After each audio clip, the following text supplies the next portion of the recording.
One of the biggest objections, or one of the things that I hear the most is that how come I can buy your frames for £75 cheaper on the internet?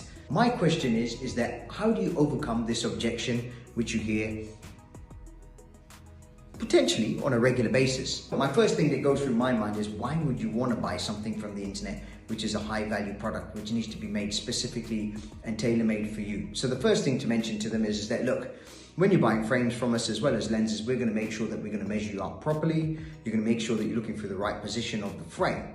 Number two, the aftercare service. Naturally, for example, if you buy a product from us, when you come back, if they need any adjustments or if they need an MOT after 6 months, which we offer complimentary, obviously you're welcome to come back into the shop for us to get that done. If you buy it from the internet, you don't have that option available. So think about it.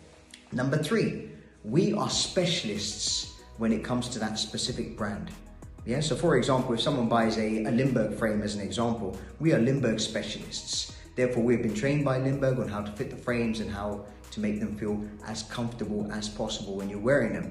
The internet does naturally not have that unless they can physically take hands out of the computer and adjust the frames, which at this current moment in time, they don't have the ability to do. When it comes to manufacturing warranties or anything that needs to be done, again, it's so much easier to deal with somebody who's there physically in person rather than sort of going back and forth from the internet, which could take a lot longer, which could be sold within 5 minutes. And finally, when you buy a product from the internet, number one, it could be fake. And number two, it could be old second-hand products. Or number three, it could have come a defective line, and that's why it's so cheap. From my personal recommendation, you should always buy from your opticians, preferably my opticians, but you should always buy from the opticians. And for those people who are trying to grow their businesses, this is how you handle a natural, regular occurring objection.